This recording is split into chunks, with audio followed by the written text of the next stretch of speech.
Dr. Jamie Lee for the invitation to join you all today. I'm going to go ahead and share my screen.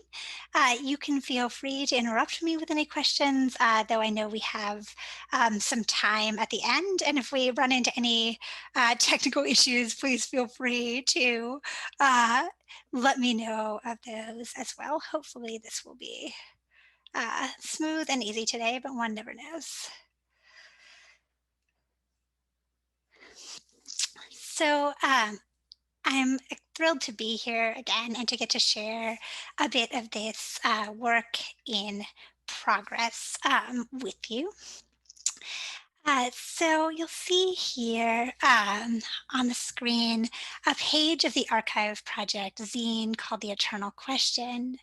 Its creator, Frank Moore, a painter and visual aids archive project co-founder, queries here, has anyone seen my AZT, DAT, DDI, DDC, 3TC, QVC? This litany of pharmaceutical acronyms is a concise chronology of FDA-approved pharmaceuticals for treating people living with HIV and AIDS. Beginning with AZT in 1987, each new medication, despite high initial hopes, proved to have limited efficacy and a set of nasty side effects. Pharmaceutical therapies failed almost universally before the development of a combination of antiretroviral drugs in late 1995. The same year, Moore drew up this list. With characteristic wit, he ends QVC, the televised home shopping channel, the only viable remedy left. In the face of unremittingly grave conditions, Moore, the Archive Project's co-founder with art critic David Hirsch, who shared with me all that was left to do was invent our own hope. I begin here with this story about HIV and incurability so that we can begin to think together about the significance of cure in a sense beyond just medical cure. And I'll explain what I mean a bit further in a moment. But today I want to talk a bit about my book in progress, titled for now at least, Viral Cultures, Activist Archiving in the Age of AIDS.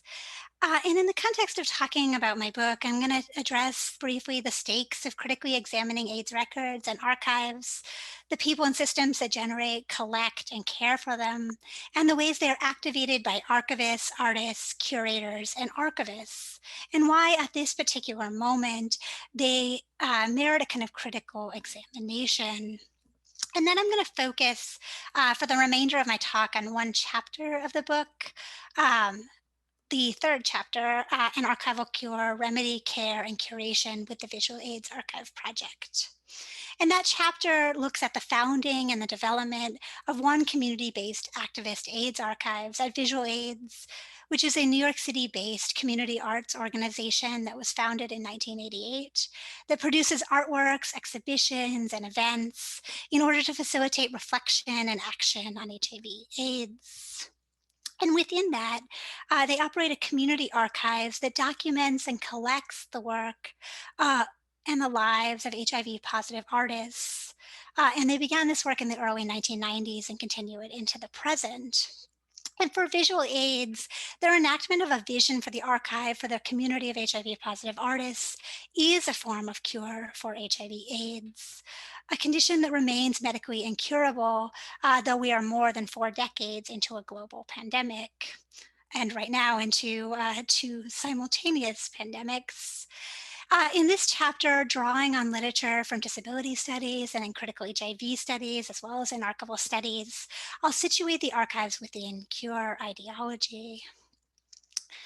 But for a bit of context about the larger project, my book, Viral Cultures, follows the cultural life of records created by and about HIV/AIDS and the activism generated in response to it during the 1980s and then early 1990s into, within, and beyond the AIDS archives. And it looks particularly at how records circulate and are remediated in the spaces of archival exhibition and digital media now.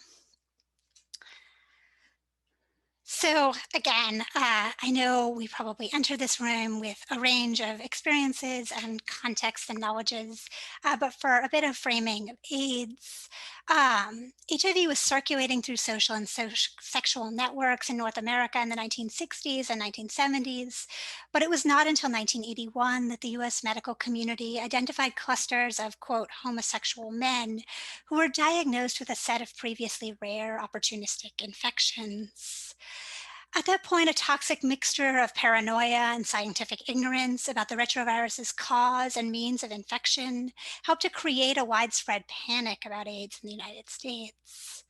Politicians and the media, in ways we see perhaps echoed now, amplified these characteristics, leading to widespread discrimination, stigma, violence, and inaction that contributed to the rise of an ongoing and global pandemic. From the very beginning, in the face of that widespread and far reaching neglect, stigma, and discrimination, and as death counts related to AIDS rapidly rose, gay and lesbian communities in particular organized in response. And by 1986, we can see oppositional groups emerging to argue that confrontational direct action was required. ACT UP, the most well known of these groups, was formed in New York City in 1987 and quickly expanded. Activist groups came to intervene in nearly every aspect of the AIDS crisis with tremendous effect. I also want to emphasize here that this is an ongoing crisis, that 37 million people are living with HIV or AIDS, that 35 million people worldwide have died. And it's not just a global crisis, right? It's one here in the United States as well. In 2017, in the US alone, approximately 1.2 million people were living with HIV. 38,000 new infections took place, and an estimated 660,000 people, Americans, had already died. And again, in ways that echo the pandemic, the other pandemic we're living in, new infections, suffering, and death, as well as a lack of access to healthcare and resources, remain starkly unequal across lines of race, gender, class, ability, carceral, and immigration statuses, to name a few. And archiving has always been a vital component of AIDS cultural activism, and it remains so today. Knowledge about AIDS would otherwise be suppressed, marginalized, or perhaps forgotten altogether. And there's been some acknowledgement in productions that range from scholarly books to popular films to exhibitions of the significance of AIDS activism in this period in the 1980s and early 1990s, but the archives upon which such projects depend have not been previously investigated with depth or rigor. So Viral Cultures, my book, tells an account of the people, whether activists, artists, curators, or archivists, and the ideologies, temporal, cultural, political, biomedical, that created and shaped those AIDS archives and the cultural productions, whether exhibitions, artworks, digital remediations that animate those records. And this project is an archival ethnography, which means it's based on semi-structured interviews, participant observation, archival research, and document analysis within a network of archival collections and collaborations between activists, archivists, and curators. And archival ethnography, for those who may be less familiar with it, is a type of naturalistic interpretivist inquiry in which empirical data collection takes place within archival environments in order to gain the understanding of the perspective of those who are responsible for the creation, collection, care, and use of records. It's a methodology that allows us to account for the social, cultural, political, aesthetic, and technological dimensions of those records, as well as the systems that produce and maintain them, and the ways that they are used and reused. And in the book, I present a series of case studies from my research data called from three prominent AIDS archives seen here. The first being the New York Public Library's Archives and Manuscripts Division, the New York University's Fales Library and Special Collections, as well as Visual Aids, the community-based arts organization that I'll be talking about today. And the book he tells these cases in 5 chapters. Some chapters, like the one I'll be talking about today, center a particular archives as a case. Others involve a series of intertwined cases. And each reaches across collections, decades, temporal registers to grapple and grow along with the epidemic's own evolution. It's quite intentional that, like today, I address, but I do not end with cure because we're still living in a paradoxical moment of presumed HIV survivability, of projected epidemic endpoints, and yet also unrelenting devastation. In its structure, the book highlights the enduring importance and presence of the AIDS past to and in this present and to its futures. This project, for those in information studies in particular, contributes to our knowledge about activist archiving, the various activities in which archivists, broadly defined here, mobilize their archival collections to support activism for social justice, as well as looking at archiving activism, the ways in which activist records are collected and maintained within archives. So, in the book, I argue that how we engage with AIDS archives now dictates more than just the kind of HIV/AIDS past. AIDS archives shape possible presents and futures and the distribution of life chances in them. Records hold the power when harnessed by activists, artists, curators, and archivists through vital nostalgia should be mobilized as forces that can repoliticize AIDS and reinvest AIDS time with a kind of palpable urgency. Vital nostalgia, the analytic I inaugurate in my book, is a generative practice for interrogating, addressing, and repairing structural power inequities, grounded in a bittersweet longing for a past time or space and nostalgia. So, vital nostalgia names then the critical examination of the present through its ongoing relationship to the past. And the kind of temporal and affective drag here of holding on to the past in such a practice is about its political potentiality for feeling, for imagining, and for enacting different and more just presents and futures. When activated through processes of vital nostalgia, AIDS archives can showcase how activists and people living with HIV/AIDS are coping, struggling, and thriving with HIV/AIDS, not as the epidemic ends, but rather as it continues to unfold and evolve. Archives have really powerful roles to play in the development of a more holistic, more complex cultural response to HIV/AIDS. They figure into stemming further suffering and death, and to improving life chances and quality for those who are continually marginalized. In other words, archives are vital to developing a more holistic cure. Returning to Frank Moore's archive project, Zine, on this page, he expands his analysis of medical cures attempted for HIV/AIDS by 1995. He divvies up the 1990s by treatment protocols. For example, right, 1990, 3 pills and no more alcohol. And by 1995, a veritable handful of capsules he labels toxic, doesn't work, hair falls out, poison. To talk critically about cure, I want to frame cure drawing on the work of scholars and scholar activists in disability studies and in critical HIV studies. Despite divergences, right, in what is even understood as an HIV/AIDS cure and how it is to be accomplished, cure and the processes that work towards cure, right, it's not just the endpoint, but the process of how we get there, are central to the efforts and the aspirations of various anti-AIDS constituencies, whether people living with HIV/AIDS, AIDS activists, medical researchers and physicians, public health officials, or governments and NGOs, to name a few. And when we talk about cure in this moment in late capitalism in the United States, we almost inevitably refer to the restoration of health, the eradication of illness, and the removal of disability through medical treatment. In other words, when we talk about cure, what we actually mean is medical cure.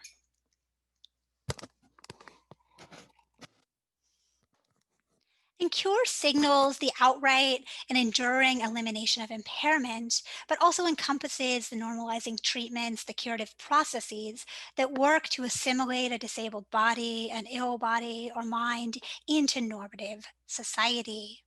Therefore, it's embedded, right, in structures of diagnosis, treatment, management, rehabilitation, and prevention.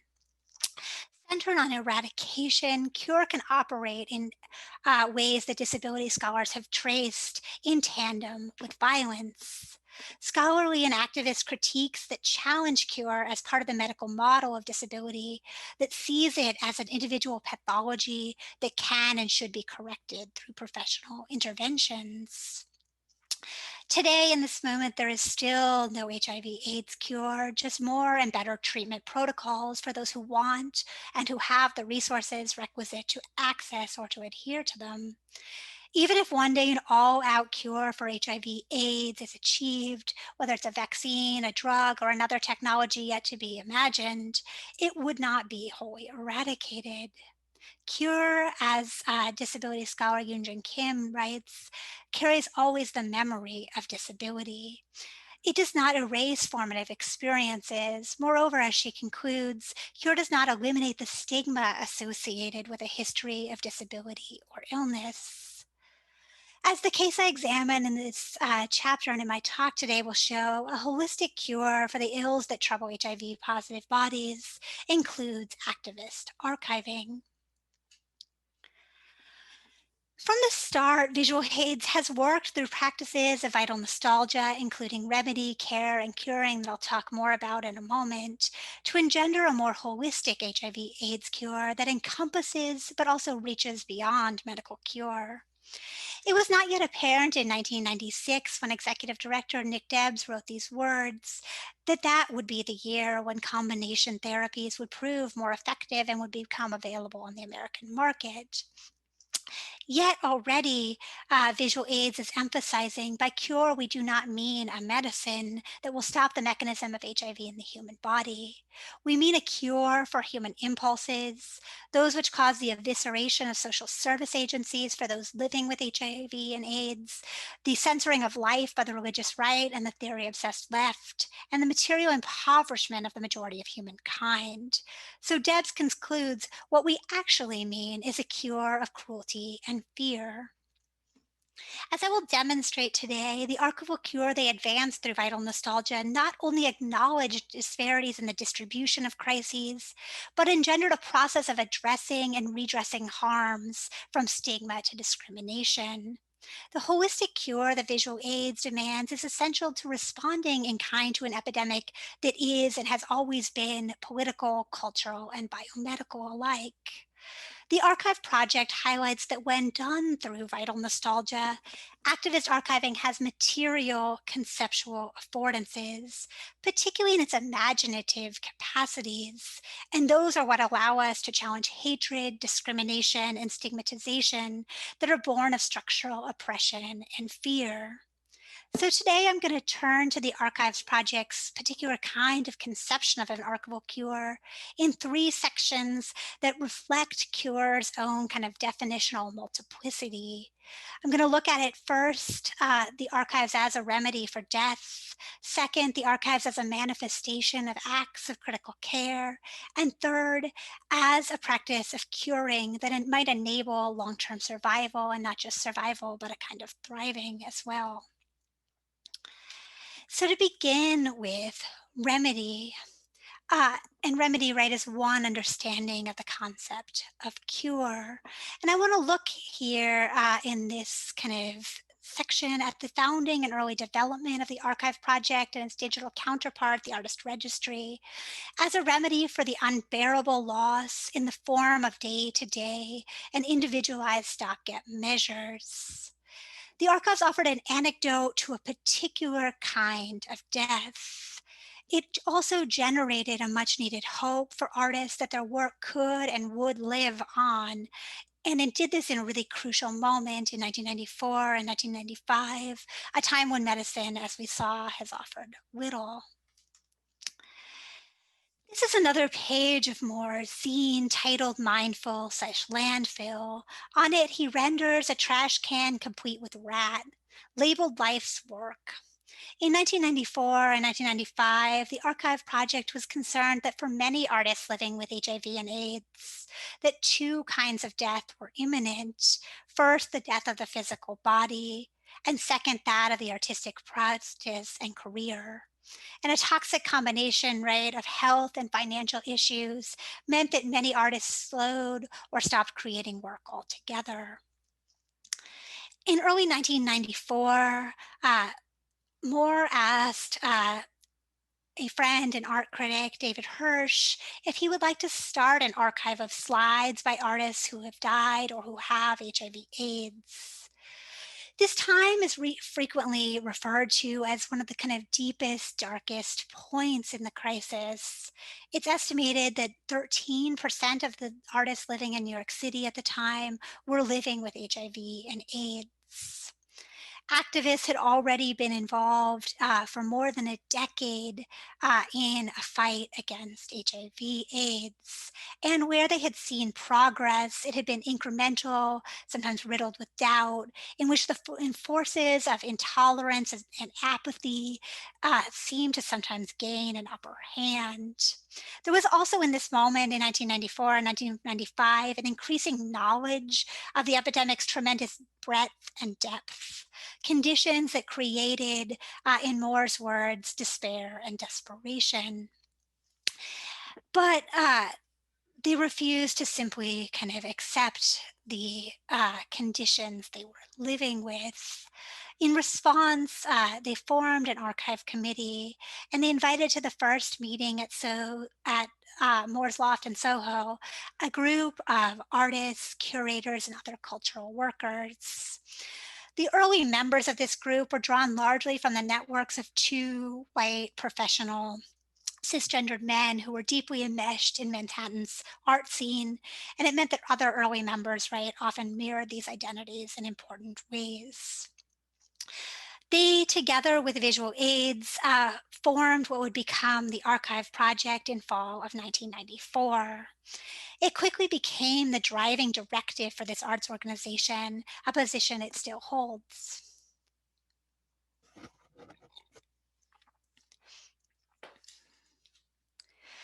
Generating and collecting photographic documentation of artworks was the primary fix they could offer.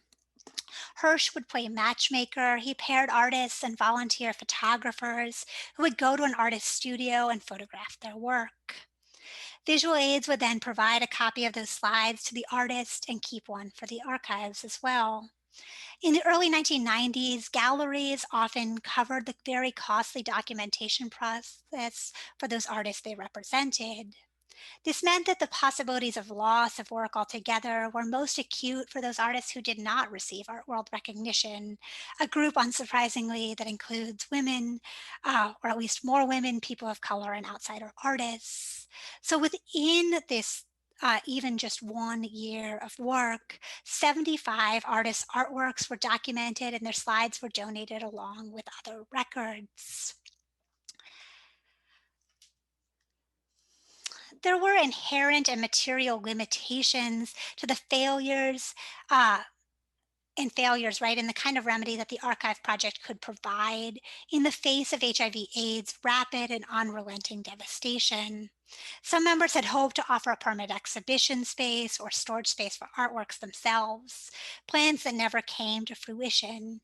Not all artists could or wanted to be reached. Sometimes there were just unachievable challenges when working against the clock. The struggles of maintaining momentum, sustaining funding, and just surviving at all took a toll. It's hard to see in the image here, but the top of this page reads the archive, and in it, Moore depicts the stacks. Archiving the dead's remains, as he concisely sums up, sucks. If always limited in scope, scale, and thereby impact, the Archive Project's archival cure nonetheless ensured that there would actually be a record for us.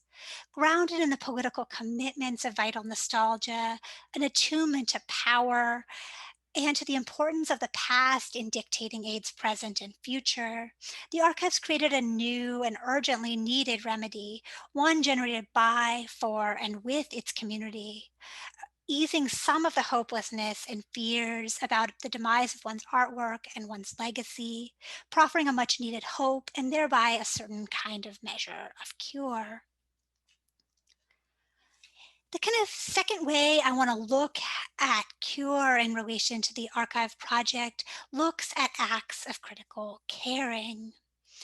Activist archiving at visual aids, I would argue, is motivated by a kind of communal care, which is a structural response.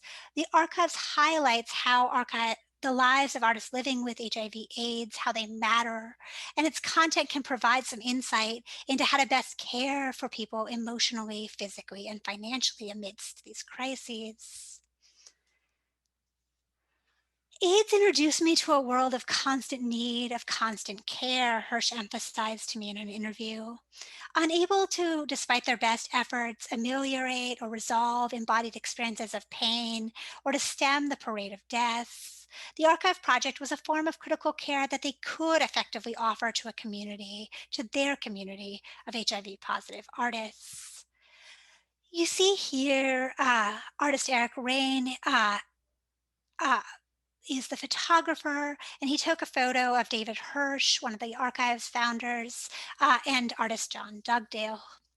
And John Dugdale, a positive man and an archive committee honorary member, had some particular experiences that inspired the archive's formulation of care early on. In this period in the early 1990s, Dugdale's vision was deteriorating. Yet, with assistance, he was able to continue to make and to show his photographs.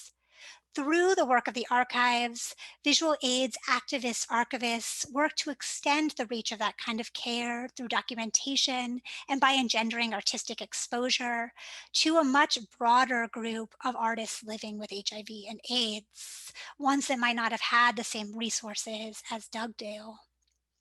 They would come eventually to focus especially on serving HIV positive women, trans people, and people of color, as well as other artists who are often excluded from more traditional archives. And they provide a combination of material and affective support so that artists might continue to work and to live. Given the kind of cultural deficits care has in glamour, its emphasis on interdependence, and its inherent failures in the face of resolution imperatives, it does not often get its due in accounts of AIDS activism. Yet I would say it's care that has enabled community members the capacity to resist and perhaps even to withstand HIV/AIDS. Early on, the archive set two parameters for placing records within its care. And those two parameters remain the same to this day. They collect first the records of anyone who self-identifies as an artist, and secondly, as HIV positive. This latter requirement also implicitly requires an ability and a willingness to disclose one's serostatus in a publicly accessible archives. What began as caretaking within a very kind of intimate network of friends, lovers, colleagues, and acquaintances evolved quickly into a more prodigious communal orientation. Wanted Dead or Alive, Roberto Juarez's 1995 recruitment poster for the archives begins. He plays here both on wanted posters and on his own floral imagery. From the start, the project was open to all those artists who got in touch. And this kind of openness, while imperfect, is really vital because it is what showcases the plurality of artistic work and of artists living with HIV that might begin to break some of the stigma, right, about the very ideas of who is an artist, of who is living with HIV and AIDS. Its kind of expansive collecting attests to the sheer variety of people impacted and to the myriad HIV/AIDS experiences and expressions. The collection thereby extends cultural understandings of the epidemic with due attention to particularity, to context, and to connection. Their collections feature some of the most acclaimed artists of the 1980s and 1990s AIDS art canon: Keith Haring, Felix Gonzalez Torres, David Wojnarowicz, Robert Mapplethorpe. But holdings also include artists like Moore and Dugdale, who were well established but lesser known beyond the art world, as well as those who did not make their living as professional artists. Uh, a wide range of people and projects. Its unique collection development policy means that the archives does not subscribe to or reproduce a canon. It might therefore be activated to disrupt dominant narratives in powerful ways. Former executive director of visual aids, Nelson Santos, explained to me, even though it's open to anyone, that does not mean it actually provides a more democratic opportunity. It would be misleading or oblivious, he said, to say it provides a complete or fully equal representation. The Archive Project always had and still has race, gender, class, geographic shortcomings, to name a few, in its representation of the experience of HIV/AIDS, its activism and cultural production. These are deficits in CARE's curatorial reach. Those who remain uncared for are produced and reproduced by the ways that visual aids was constituted by a group of gay white men. Its foundational biases endure. Santos estimated for me in 2016 that out of more than 700 artist members, less than 100 were artists of color. Over the last decade, Visual Aids has made a conscious effort to document, to collect, and to promote minoritized artists' work. However, further work is still needed to provide culturally competent care, to diversify and to extend the archive's reach and representation, and thereby its cure. Providing curatorial care, I argue, could lead to forms of material and physical care beyond it, mobilizing attention to where care is lacking in the contemporary epidemic. I want to talk in one more final way about kind of how cure works in this archival space.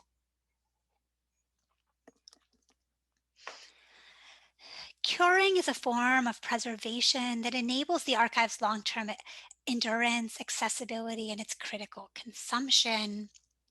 Curing is a kind of uh, cure, right, that bridges both the individual and the structural, supporting the aspiration of a vibrant life for each individual person, while also assuring the long-term survival of the community as a whole by preserving their works, their ideas, and their experiences. Moore wrote in 1996, 2 years into the building of the archive project, that we knew that there were stories that needed to be preserved and retold, not about victims, but about the universes these artists inhabited. These records, he emphasized, must be preserved for both their intrinsic value and for their historic AIDS value. Within a kind of practice of holistic cure, the process of curing uh, names those methods that are used to treat a perishable item so as to prolong its life and ensure its consumption. In an archival sense, preservation and curation are strategies that materially facilitate now and into the future a kind of archival endurance and a kind of accessibility. Visual Aid's communal approach to curing is in sharp contrast to the medical and pharmaceutical establishment's very limited focus on curing by treating individual patients, right? This is a community-centered, community-level response. Activist archivists work towards curing a much more prodigious set of harms, from stigma, hopelessness, isolation, loss of artistic work, breaks in memory transmission, and community breakdown. They use records as tools of individual and collective resilience and empowerment. This approach is fundamentally strengths-based, supporting and celebrating people who are thriving despite, or in some cases, because of their HIV/AIDS experiences.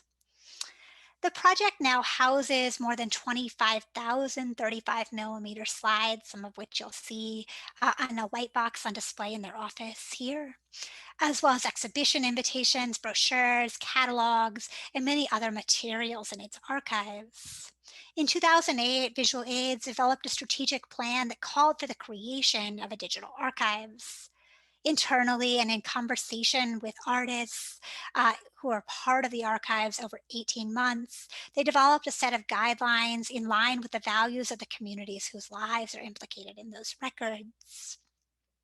The Digital Artist Plus Registry launched in November 2012, and it's meticulous in its commitment to ethically and socially responsible digitization that accounts for privacy, disclosure, and consent concerns that are particularly acute for the community of people living with HIV and AIDS. And this work continues right up until this moment. Actually, just yesterday, right, I participated in an event thinking about digital community archives and issues of kind of surveillance, risk, and disclosure. So they continue to explore these questions as technologies and as the archives itself and the epidemic too evolves. Curing acts aimed at prolonging um, the life of objects and the information, memories, and feelings they hold and provoke for contemporary and future access is a kind of temporal mediation. As the examples I will soon discuss demonstrate, what program director at the organization Alex Fiallo termed a strategy of, quote, looking back to look forward, uh, is one I would argue reflective of vital nostalgia. The staff all highlighted for me in interviews a recent renewal in public interest in this kind of 1980s, 1990s AIDS era of cultural production and activism, though this kind of interest has been largely constrained to canonical artists and to a certain kinds of arts activism engendered by groups like Grand Fury. Even as visual aids embraces such attention, Fiallo described for me how the organization actually refuses to let any audiences, quote, get stuck in the historical. They attempt to emphasize through curation the ongoingness and the unequal burdens of the contemporary AIDS epidemic on Black, Latinx, and trans communities. Visual aids promotes a dynamic engagement with contemporary social justice movements through archival activations.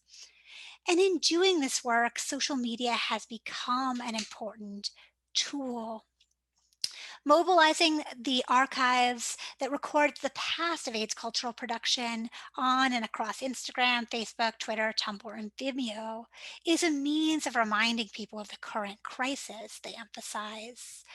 In curing, the archives aims to locate and to remember marginalized lives and to evade and contest their ongoing social subordination. Fiallo, who is in charge of visual aids, very active visual presence, described for me, quote, thinking consciously and considerately about the fact that if I hashtag Keith Haring, we are going to get 100 new followers. But then if I follow that up with a photograph by contemporary artist Keala Beja or Jessica Whitbread, then people are going to know about these artists living with HIV as a result of the exposure we get as an organization associated with Haring. And I want to talk about one particular example of this in action, a digital slideshow called Radiant Presence that was the 2015 centerpiece of their annual Day Without Art, which commemorates World AIDS Day on December 1st. This piece in particular illustrates how leveraging nostalgia for the AIDS past on new media can recenter the AIDS present. This video piece was produced collaboratively by the organization with 10 curators. Its lead image here uh, is an object of much nostalgia for being sexy, flirty, and fun. It's a photograph of a shirtless herring standing in front of a mural depicting a shirtless person that spells out artist. The face featured here, Herring's, is famous, but the person behind the camera, Juan Manuel Rivera, a Puerto Rican artist member of the organization and Herring's former lover, is largely unknown. Fiallo told me, quote, when we post it on Facebook or we distribute the program information, the promotion evokes Keith. And he articulated that he knew full well that users would press play because it's a photo of Keith. Yet, by utilizing this work from an under-recognized artist of color in the collection, it also broadens attention, drawing us out into the kind of connections and multiplicities of the archive. Viewers in this slideshow even then are exposed to 50 more images from the archives in just a few minutes. The video was circulated digitally, but also projected on buildings from the Guggenheim to the Castro Theater, and it featured too a number of textual interventions that evoked the current epidemic. It offered contemporary statistics and highlighted concerns of activists, including rampant HIV criminalization laws. So, to draw together some of these thoughts, right? Uh, I want to talk in particular about one kind of event that I think embodies this kind of commitment to supporting the aspiration of cure and a vibrant life for each individual artist, while also assuring the long term survival of the community as a whole by preserving and activating their artworks, ideas, and experiences. In November 2018, I flew to New York for just 48 hours to attend this event activating the Archive Project. Within a series marking Visual Aid's 30th anniversary that year, the event celebrated the archives as one of their most impactful projects. It included an intergenerational panel facilitated by Visual Aid staffers Kyle Croft and Tracy Phoenix, and it featured artist Eric Rain, curator Sir Rodney Sir, former executive director Nelson Santos, artist Charlene Cooper, as well as David Hirsch, the co-founder of the Archive Project. My last minute trip was prompted precisely by seeing Hirsch's name in the announcement. I'd been eager to interview him, the project's sole surviving co-founder, during fieldwork in 2015 and 2016, but I couldn't find anything about his whereabouts after the mid 1990s, and he had fallen out of touch with the organization. Uh, it turns out he was found simply by someone trying a phone number they had for him from the mid 90s, so disappeared, but perhaps not that far. And I had arranged to meet him before this event. And even in that first conversation, he was able to offer tidbits about the archive committee that are now his sole possession. We broke mid afternoon and mid conversation and agreed to continue in the coming months. At the panel that night in a rearranged reading room at the Fales Library, I sat down near the front among staff, artists, academics, activists, and students. Greetings and chatter in the room quieted as Phoenix posed to the panel and the event's central questions. She asked, how can we activate the visual archives Visual Aid's archive project? How have you activated it in the past? And specifically, what does it mean for the archive to be an agent of social change and community building and empowerment? We each received a handout with the questions along with instructions to respond through a drawing, a poem, prose. From the start, the archive project was conceptualized as vital in an unfolding HIV/AIDS cure, a means to document and stem loss, to offer care, to redress stigma, fear, and other cruelties as a means to engender survival. As the epidemic and the lived experiences of HIV have evolved, so too has the archives. Activating the Archive Project was an occasion to celebrate the archive's past and present, but true to form, it reached to the future as well. It pointed to how the archives community holds the responsibility for collectively envisioning the project's future, the kind of archival cure it might provide now and into the future. We're living in a moment with the kind of complicated results of drug-driven treatment activism that aimed at medical cure by activists, advocates, researchers, physicians, and people living with HIV/AIDS. The kinds of antiretrovirals that activists in particular helped to bring to market are now sold as effective, necessary treatment, one that's often rounded up to outright medical cure. Work to eradicate disease appears to drive pharmaceutical development and production, but often in practice, saving lives becomes eclipsed by profit making. Biomedical innovations have gone as far as to render HIV/AIDS sexually non-contagious for those undergoing treatment, yet it is still a highly stigmatized condition, and those infected with the virus remain subject to structural and social discrimination, hatred, and fear. Disability scholarship shows us that even if medical cure for individual patients emerged tomorrow, the history of stigma, violence, and difference cannot and will not be that easily erased. Within a culture steeped in medical cure ideology, there's a deep desire for us to celebrate already HIV/AIDS defeat, but we are not there, nor are we likely to be anytime soon. Art as one kind of prevention, as one kind of cure, though laudable, still mostly reaches a particular audience with educational and class privileges that may or may not include those put at greatest risk for HIV/AIDS now. Attention from artists and curators, though important, has repeatedly failed to bring about cure, whether biomedical, cultural, or political. Appearing only 25 seconds into that Radiant Presence digital slideshow I talked about a few minutes ago is artist member Shan Kelly's piece titled, "With Curators Like These, Who Needs a Cure?" The work, a 5x7 wood block topped with a neat resin varnish that includes the artist's semen and an application of his pubic hair, reads, "My AIDS won't fit in your museum." Using semen, a bodily substance that has been deemed dangerous and even deadly, Kelly speaks to how HIV/AIDS is an everyday experience that is too complex, too diverse, and too contradictory to be adequately contained to the museum, the gallery, or I would say to the archives, or to have its kind of injustices redressed by archival or curatorial acts alone.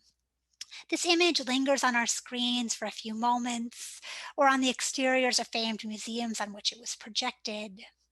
The archives and their curative processes, of course, cannot alone end discrimination, stigma, or fear. Yet, recognizing their very constraints does not dismiss the archive's promise as a resource for doing anti-AIDS activism.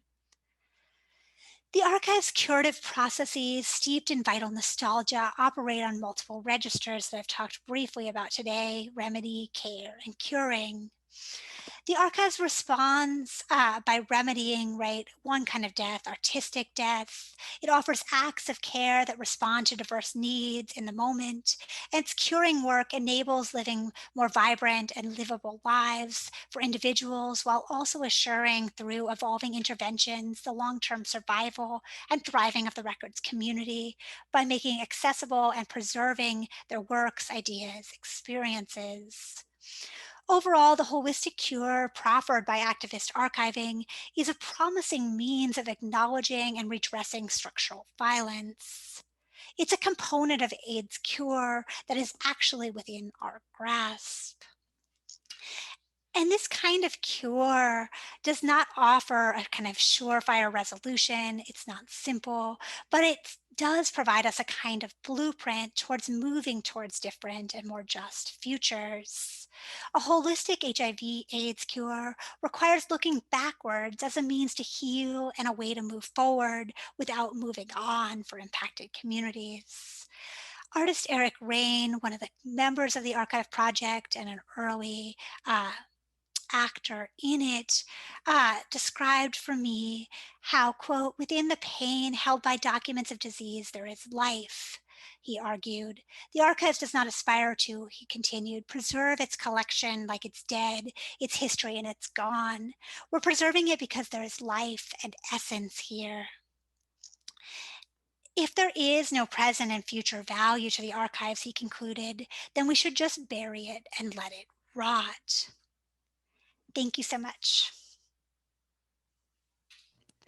And I can stop screen sharing here.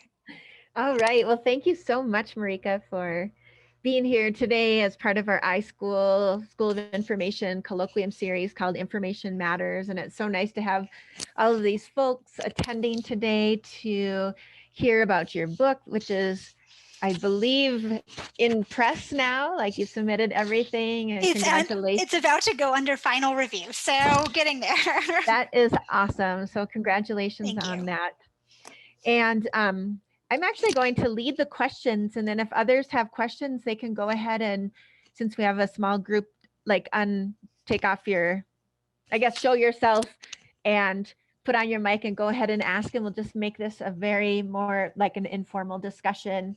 So folks can have an opportunity to talk with you. So my question for you, Marika, is as an archivist, a feminist, and an activist, how did you situate yourself in each archives? Like thinking about how did you even begin your your method of inquiry at each of these distinct spaces? So this began, I'd say 5 or 6 years ago, right, as my dissertation research, and I was really privileged and fortunate to have gotten a fellowship from the Social Science Research Council to do dissertation proposal research. And I thought at the time that I would be doing a project, maybe something inspired by Sarah Ahmed's Cultural Politics of Emotion, where I might look at the kind of manifestations of different emotions, kind of like Ahmed does in that book, uh, in archival contexts. And I thought AIDS archives, and in particular, maybe ACTEP's records at the New York Public Library would be uh, one kind of chapter or one case. And I arrived to do research and very quickly realized, kind of in both looking at the records and in starting to talk to some of the archivists who were working with them, that there was a whole rich project here, a project that one chapter would in no way do any justice to. I'm not even sure one book does enough justice to. Um, but part of what excited me so much about what was happening in this moment in kind of 2014, 2015, and beyond was the ways that these particular archives were activating the records through community engagement, through exhibitions, the ways that they were doing this work in really kind of critical and exciting ways that I hadn't seen happening with HIV/AIDS records in other places at the time. And so for me, I think approaching this work, approaching all my work as a feminist for me means thinking both about kind of what structures I want to refuse, what kinds of harms I don't want to replicate, but also what kinds of commitments I bring to this work and to my research. And for me, uh, that was thinking about how to bring some kind of attention to the really vital and thoughtful and thought provoking work that these folks were and are doing. And for me, doing scholarship is one way of doing that, but also thinking about how we can have a kind of reciprocal relationship, right? How my work can bring attention to the parts of theirs they want, but also to being a researcher in some of those spaces and thinking about what people need from me. I interviewed lots and lots of artists, many of whom my project is about archives, right, and about artists' archives, but I'm fundamentally interested in the archival components. I'm not an art historian, um, but I listened to many, many stories. I became kind of parts of, I hope, parts of people's community. And part of what people needed sometimes was a space to tell their stories and to share the kind of work they've done. And so I think approaching this work as a feminist and as an archivist has meant kind of questioning my own place in it, thinking about critical kinds of subjectivity, but also thinking about how we do work in community and relationship to others. So it's a really nice question, Jamie. Thank you. And anybody else have a question or a comment for Marika? Go ahead and open your mic, and if you want to turn on your camera.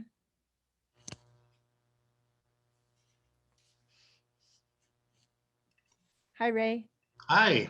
Hi. Thank you, Marika. Hi. Really interesting stuff. I am not an archivist, although I'm playing one this semester, taking a few courses with Jamie and others. But I'm very interested in the history of AIDS, and I worked in that field in New York for a long time.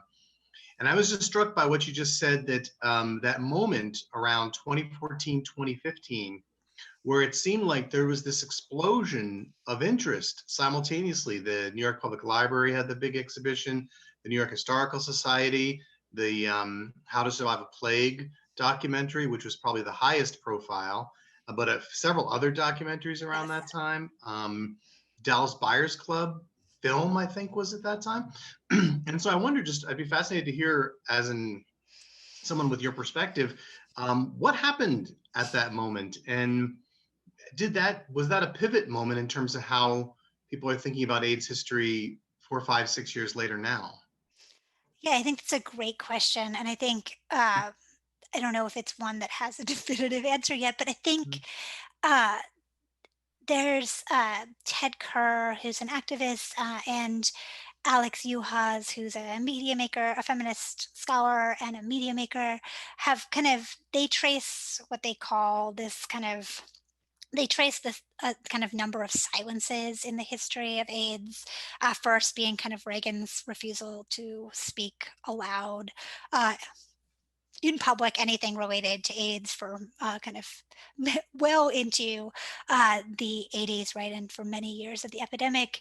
And then they kind of look at what they call a second silence, right? This kind of period where there's very little kind of scholarship or cultural engagement beyond kind of AIDS communities with AIDS that kind of ends somewhere in the mid 2000s, like somewhere from kind of 2008 on. There start to be kind of a renewal of interest in scholarly books, right? But also in documentaries, in exhibitions, in kind of memorial projects as well.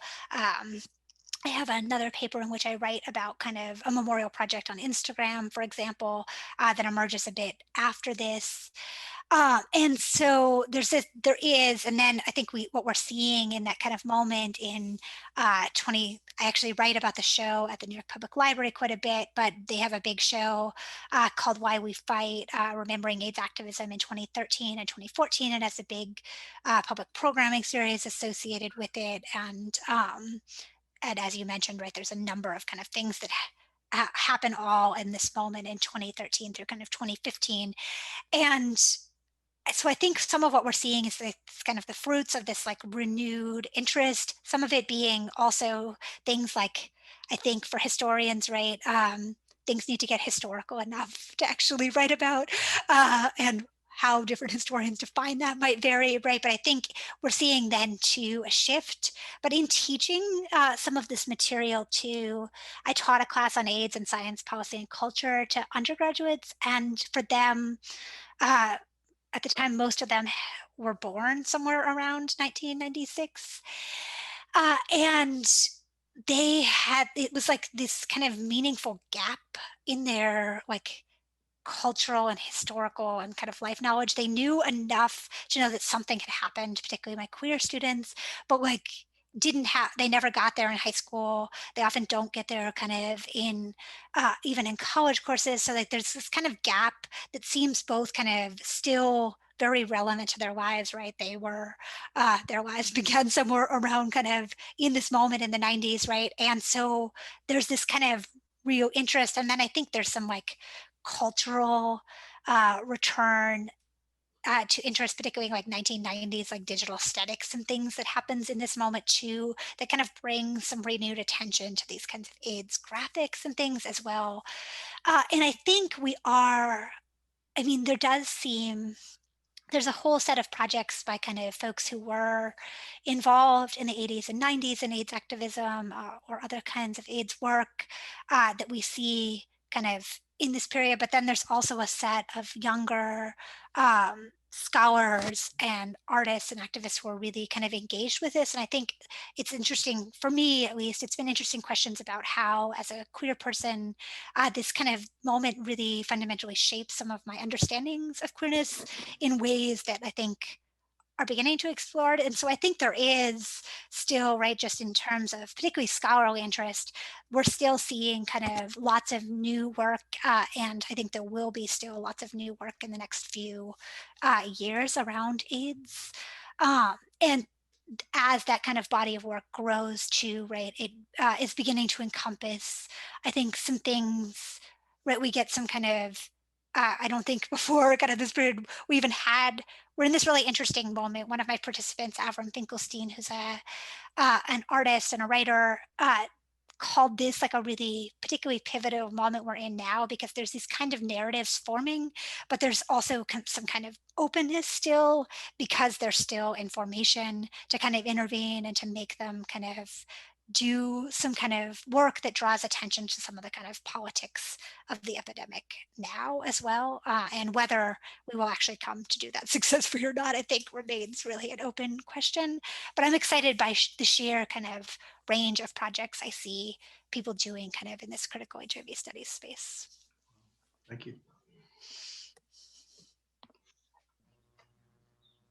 So thank you so much for this presentation. I really enjoyed it. I Thank you. have a question about how the archive preservation affected people at large, not necessarily just archivists.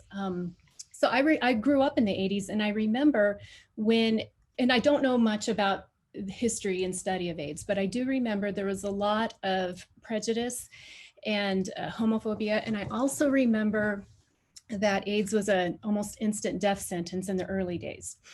And so as people started learning about what AIDS was, do the archives or any practices within the archives show the general shift of what general public believed about AIDS, and did that change any of that homophobia?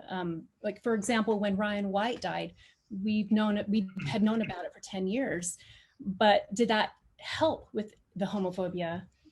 I mean, because it was, to me, it was a disconnect, but I don't remember seeing that with a lot of people. They still equated blood transfusion and homophobia through AIDS. So do the archives show any patterns of general population change? It's a really interesting question. I think, and I think it really might depend on the archive. As you were talking about Ryan White, Kate McKinney, who's a communication scholar at Simon Fraser, and I co-edited an issue of First Monday that just came out earlier this month on AIDS and digital media. And in that, there's a piece by two archivists, and Katie Morrison and Andy Urich, and they look at particularly Indiana University has a collection. Ryan White was in Indiana, and they have a collection of kind of local news media about Ryan White, which I think is. And they created a video essay and wrote a piece about that kind of collection, which I think is a really interesting way of telling some of the stories of AIDS, right? Because a lot of what has been looked at, and a lot of what I look at too, right, is about AIDS activism, right, by people who were deeply involved, were and often still are, right, deeply involved in these communities, rather than thinking about what and we're producing, and looks at kind of the media that people were producing within these kinds of like subcultures, uh, and doesn't, right, think about, and maybe then some of that media, right, is a response, of course, to the way mainstream media portrayed people living with AIDS, right, particularly well, they mostly portrayed white gay men, right, and they mostly portrayed people who were ill and dying, and in particular ways, right, that could often be very kind of AIDS and homophobic. And so I think like people have looked at like the activist media that responds to that. People have looked at like political scientists and political like and scholars of kind of political history have looked at like governmental response, but I feel like there's a lot less work that looks at the kind of general public's perception, and a lot less projects that try to document that, right? Even if we look at oral history projects, uh, some of the biggest ones, right, like the ACT UP Oral History Project, right? These are projects about kind of by and about activists. And so we've looked at these people who are kind of extraordinary actors in some way, or there's a set of projects, right? It actually very similar in kind of the oral history sense that look at early medical researchers and physicians, right? And interview them and kind of about their experiences on the front line of doing this work. But like there's very little about like what happens to the rest of the people who are encountering these kinds of narratives, but are maybe and are shaping them, right, in the ways in which they talk or don't talk about AIDS. but very little work that looks at that. And I think there's like very few exceptions, except for there's some projects, and they're not archives in the kind of strictest sense of the word, but there's a project called the Recollectors, right? It's a group of people who are children of someone who died of HIV/AIDS, and like looks to tell those stories through a different kind of lens, right? As even thinking about who tells those kinds of stories, right? It's often we think about this, right? Still very much as tied to gay men, right? And telling these stories through the kind of eyes of children looks now adult children, right? But looks really different. And so I think there's some spaces that are like trying to complicate those narratives, but I've seen very little that looks from kind of a general public angle forward. Okay, thank you. Thanks. Did you come across stuff about Mike Pence in Indiana when you were doing any research about, because he handled that for the state, I think, and it was really a debacle through. He's responsible, right, for one of the kind of largest for outbreak. That's like a, I wish I had a better word to describe this, but I think it's typically described as an HIV outbreak, right, amongst people affected also by the opioid crisis in Indiana, right, and his refusal to implement programming that we know works, like needle exchanges, right, that led, I think, to a small town in Indiana whose name is going to escape me at the moment, led to a kind of massive increase in cases in this small town, which of course has been linked to Mike Pence is, of course, responsible for our current administration's COVID response, and what does it mean to have someone who, as the governor of Indiana, uh, for many reasons, I think, was a failure to public health, right? But this being kind of one egregious instance of a refusal to like acknowledge the facts or to uh, work in ways we know are effective because of kinds of stigma around, in that case, drug use as well. And just a general, I think, unwillingness to, serve the needs of his entire population. And I think there's been, I debated for quite a while this summer whether I wanted to write about the linkages between AIDS and COVID-19 because people were drawing, and people, all sorts of people, kind of mainstream media like NPR was making comparisons. Scholars in kind of epidemiology and history and public health were making comparisons. Uh, People within kind of AIDS communities were making interesting comparisons, and people were contesting those at the same time. But I debated for quite a while whether I wanted to write about all of this, and it seemed kind of inescapable to my current thinking and experience, right? And so I ended up, the conclusion of my book is actually like, is in part about those kinds of linkages that are drawn between them. And I think there are some useful, there are obviously cross-cutting characters, Mike Pence, Fauci, and others. But more than that, right, what links these kinds of pandemics, I think, is that they operate on social fault lines, that they expose, right, the existing inadequacies of our healthcare system. They expose the kind of structures of racism that shape those kinds of health disparities. They expose, right, the kind of hierarchies that we live with.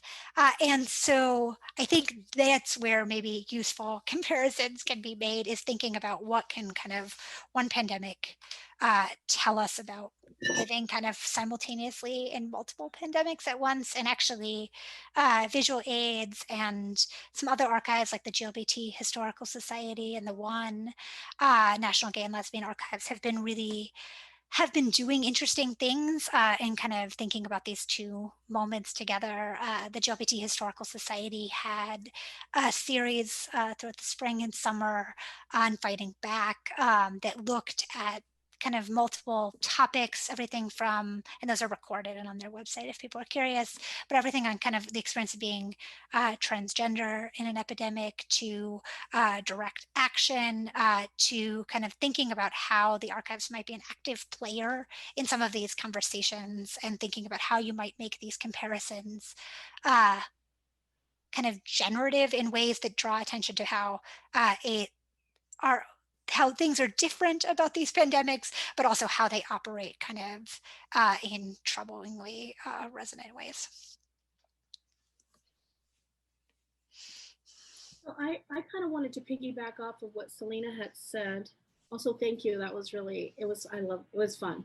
The Thank you. integration of activism and art and public health is awesome. And the LGBTQI community. But I also noticed how the language of the marginalized is so similar, and the wants and needs are so similar in reference to people who are looking at, archives of communities outside of medical, like public health and HIV/AIDS, as well as LGBTQAI communities. And I was just thinking about Nick Deb's, his want for, I guess, social change in the way that he called it a cure for cruelty and fear. Yeah. And I was thinking about how that's so universal with all marginalized communities, given like the violence of overculture and how it just affects all of us. And so I was thinking about, like, basically, because what Selena asked is, if you think like in 2.5 decades time, how has Nick Deb's vision of the archive project been realized? But honestly, like, given your answer to Selena, how would we measure a social shift like that would meet Nick Deb's like dream or want for a result from this project, given almost 3 decades of existence? I just am curious as to how you would envision measuring that. I think it's a really great and interesting question. I think, right, it's obviously very evident that we have not arrived there, right?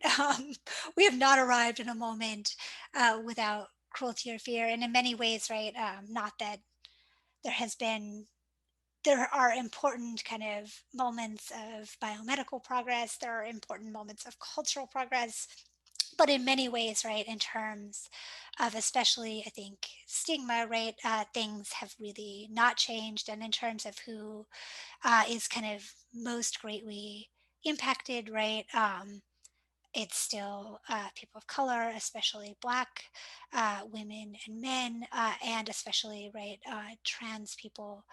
Um, it's so some of those things have not changed at all and don't appear imminently like they're going to.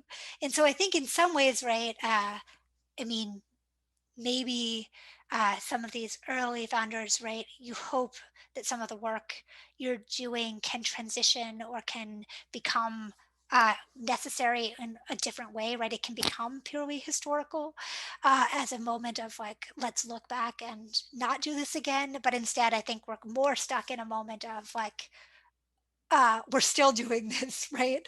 We're still actively in this process. And so I think the archives has evaluated itself and its kind of structures at different moments as well, right? It begins in the early 90s in a particular moment in the kind of pandemic in the US. Uh, but then it's like as kind of AIDS funding disappears and public attention for AIDS really kind of dries up in the late 90s and early 2000s, right? I think they have a moment of debate about what the kind of role of the organization and what the role of the archive should be. Should it become folded into a bigger organization, right? Visual Aids has never had a staff bigger than the kind of the equivalent of 3 part-time positions, right? They're not a big organization. They're a community-based organization, right? They depend in serious ways on kind of private and public grant funding. And so they talked, I think, very seriously about kind of sustainability and what the kind of how the archive's role would be shaped by kind of its where it even is. And they, in conversation with artist members, decided to keep it independent at that moment and have continued to do so. Though they have some interesting and important relationships to kind of bigger institutions, including the Fales Library, right? Um, and sometimes, right, they send artists with kind of big collections that they can't care for, right? They facilitate relationships with other archives.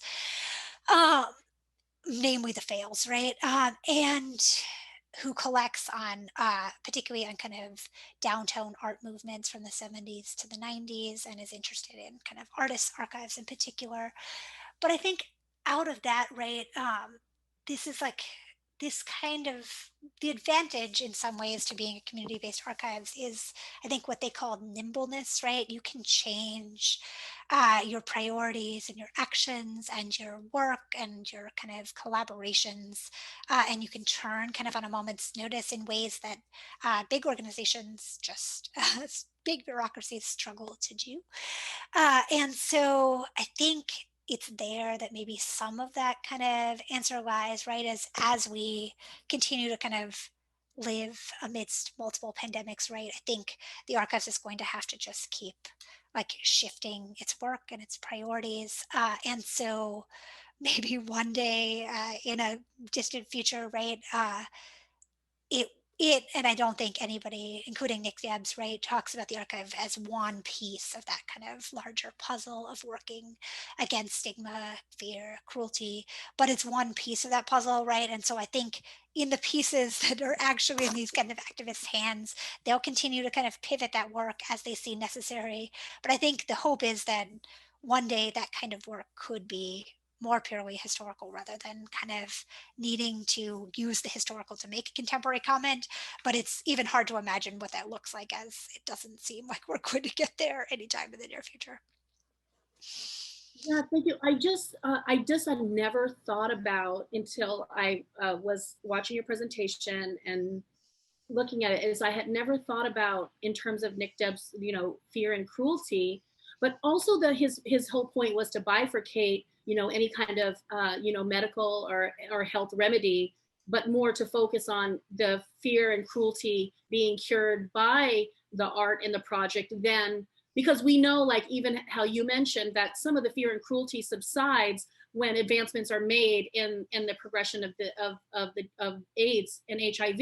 And so I was thinking more about, just I had never thought about that as some way to pacify over culture's violence is if you have the medical field saying there's something to keep to keep something at bay. You know what I mean? It's like it definitely Yeah. seemed like that little area, that little quote that you had from Debs was like saying, we don't really want the medical field to be doing the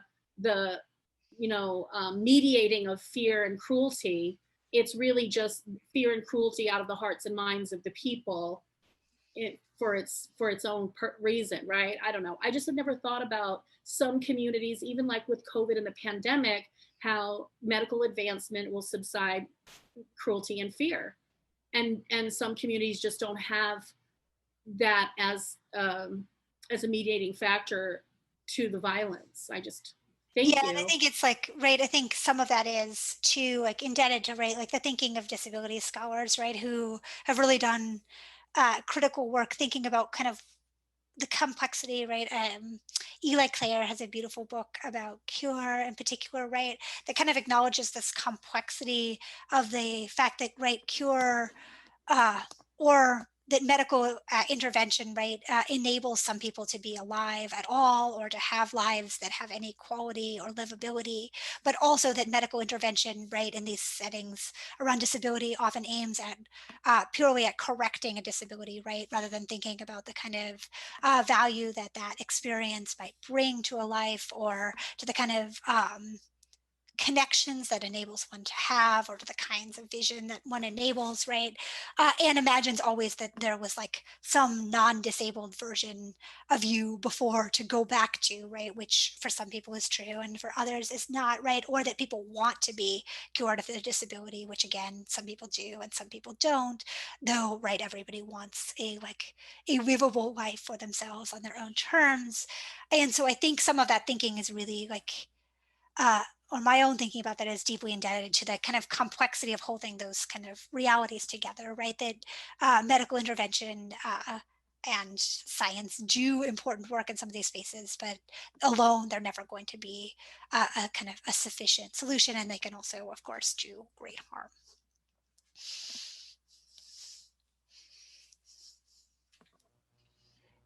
Any other questions for Marika?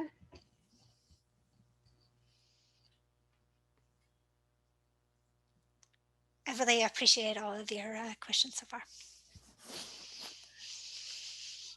I have another thought. And Marika, I was so struck that you used 1995 as the baseline year. And I know that some of that had to do with the founding of visual aids, but also, as you suggested, that was the year that the ARV breakthrough came through. And not to overly medicalize or overly fixate on medication, but that was, by any measure, an enormous change. And I sometimes feel like with regard to COVID, we're in a 1995 moment that we're trying to make sense of something, not knowing what's on the horizon. And I just wonder what parallels you might see with regard to that moment, or you mentioned other parallels, of course, but. Yeah, I think that we are, and I think that's where some of these comparisons come from, right? Is that we're still at the beginning of something, or the relative beginning of something, right? We're dealing with a like a an illness where our understandings of it rapidly evolve, right? And where the kinds of responses to it, where it seems we don't understand everything about, we're getting a better sense than we had maybe in March about what we like will be facing long term, right? But we're still, there's so much we don't understand, or just beginning to understand, or speculating on. And I think that for many moments, and that creates justifiably, right, a kind of particular kind of atmosphere of fear and dread that I think people who lived in certain kinds of positions in the early years of AIDS, right, do feel kind of real resonance with, right, is this kind of pervasive fear and dread, right, feel effectively very similar, and certain kinds of, right, uh, in this case, because it's perhaps life-saving to do so, right, but also thinking about kind of the impacts emotionally of isolation, right, and of the isolation of certain people, right? People who are self-isolating because they're at great risk, right? People who have become infected and there's still some kind of stigma. I think it's different, but there's still some kind of stigma to having gotten COVID as well, right? And so I think we are in this like moment that feels in certain ways very similar, right? And these are both Roxane Gay. She's not made comparisons between this and AIDS, but has really beautifully talked about how kind of normal in both, and think you could get us, you could equate this in both ways, but like normal is what got us to this kind of pandemic, right? A like uh, under chronic underfunding of health systems, like a austerity based model of response, a kind of inept government responses, right, have gotten us here. And I think these moments feel very resonant in some of those ways for precisely those reasons. And then I think even though it's still obviously just the beginning, even in kind of the first few months, right, I think there was some discourse about how COVID was kind of an equal opportunity virus, which, I mean, viruses, I guess, inherently are biologically equal opportunities, but we now, right, began to see very quickly that it obviously would not play out equally. We would not all be impacted in the same ways, right? And that the same people who are so often kind of put at greatest risk in these systems would still be the people put at greatest risk for harm here. And I think that again feels resonant to parts of AIDS, right? Again, um, AIDS is a very different virus. It's transmitted in different ways, and it's in some ways harder to contract, right?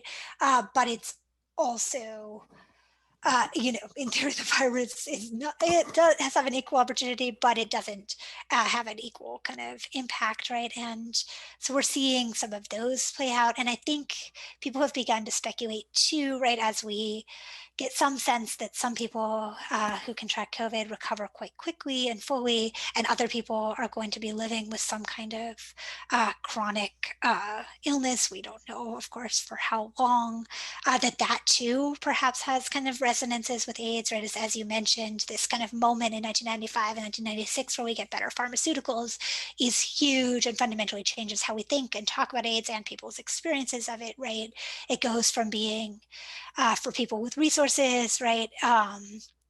Often a kind of categorical death sentence to a kind of manageable chronic illness, though of course many people around the world and in the United States still don't have proper access to care and to treatment. But again, I think as we're beginning to get a sense that COVID too might have a kind of chronic long-term um, component, and maybe what that looks like will shift, right, as we know more about the kind of medicine of caring for people, but that we're going to be living with both of these in some kind of long-term Mhm. chronic ways, and that they're going to be linked in fundamentally important ways, right? It's also HIV, if untreated, right, impacts the immune system, and of course COVID preys on weakened immune systems. So it's right, like there's also some kind of practical linkages, and I think for some of these organizations that like visual aids that serve especially communities of long-term HIV survivors, right, uh, some of their kind of responses have also dealt with kind of practical concerns of like how, and they're based in New York City, right, like how do you get food and medication safely in the context of a pandemic, as well as, right, how do you kind of get material support to continue your art making practice, and how do we get kind of exposure. And a lot of their over the last few months they do a kind of monthly web gallery, and a number of those galleries have dealt with kind of artistic responses to COVID too. Thank you. Any other questions for Marika? And of course, if you think of things after our conversation ends, feel free to shoot me um, an email as well. I'm always happy to continue the conversation. Excellent. Thank you. Oh, Selena? We have time for one more question? Oh, for sure. Yep.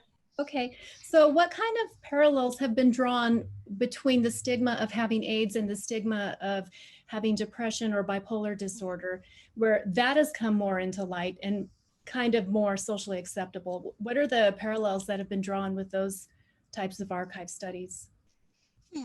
That's interesting. I haven't seen a lot of work that compares the two, but I think in both instances, right, one of the artists I interviewed, Jose Luis Cortez, who was one of the founders of kind of one of the early members of the archive committee, has talked about how, right, people with other kinds of illness, with cancer, with other things, right, there's not kind of stigma to disclosing your illness in the same way, because you're not seen as responsible for having that illness, right? And I think that's been part of the challenge with HIVs, right? It's always like seen as a, rather than a systemic failure, a failure of kind of individual responsibility, right? To protect oneself based on our assumptions about kind of socially acceptable behavior, right? And risk. Um, and so I think but he talked too about how, when kind of done right, he has been kind of freed by the ability to disclose his HIV status, and to do so for him, like almost feels, I think he used the word kind of curative.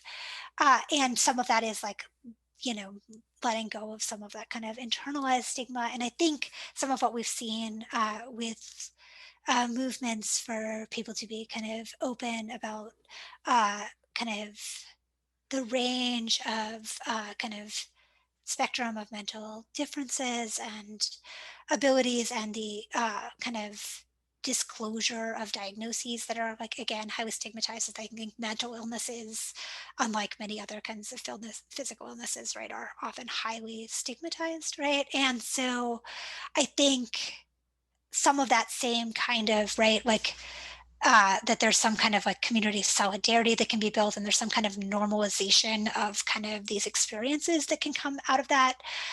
And I'm not an expert on archives of mental health, but there are definitely, I think, people working. Some of the, and I can post the link to some of the people who I got to share a panel with last night are working on projects about artists and disability.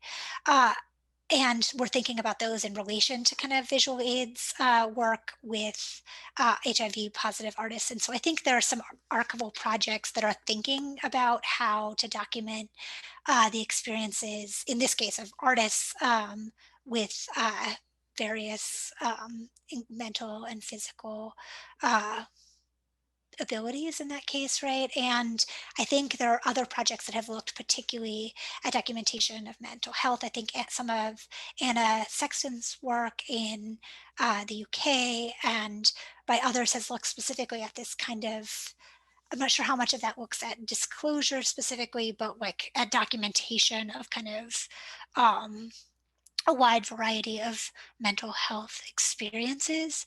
And so I think there is, I don't know how much those always happen together, but I think there is an interest in kind of documenting those experiences too. And there's certainly, I think, some interesting parallels in how like digital media is used in both ways as like a platform for like disclosure and connection around some of those issues.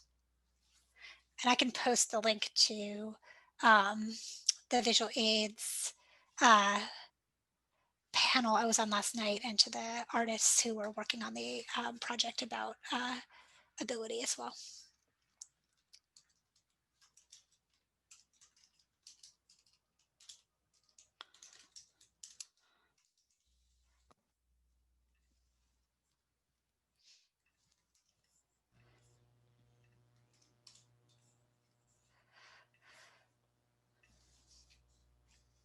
And that's Yo-Yo Lane and Jay Soto's work in there. But I think that will link you out to some of their work on, they've been building an archive for artists with disabilities. And Yo-Yo shared in the panel last night, which I think was also recorded, some of her own kind of journals documenting her kind of experiences with chronic illness. And I would assume neither of them talked as much about kind of mental health, but I think some of that figures into some of the work they're doing with artists and disability and documenting those kinds of experiences and thinking particularly about how you do that in ways that reflect the kind of values of those communities and center their voices and needs.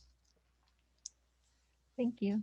And I'm just going to actually read that link out loud in case the chat isn't accessible in the recording. So it's visualaid.org/events/detail/digital-and-preservation-policy-program. So go there and see all about this. Yeah, I highly recommend the work. It was an interesting panel drawing together some people who are kind of professional archivists, some folks from the Blackivist Collective, but also folks who are doing kind of archiving work from within kind of artistic and other communities as well. Excellent. Any last question before we send Marika off for dinner? Well, thank you so much. And it's always such a pleasure to have a friend and a colleague and collaborator here at my university, like to present about your important research. So thank you, Marika, and thank you all for attending. And we'll get this recording circulating probably Monday. So Thank you so much. It was such a pleasure to meet all of you. I wish it could be in person, but I hope at some point in the future we will get an opportunity to connect that way as well. that sounds good. Thank you. Thank you all for coming. Bye, Marika. Bye. Thank you, Marika. Thank you so much. Thank you.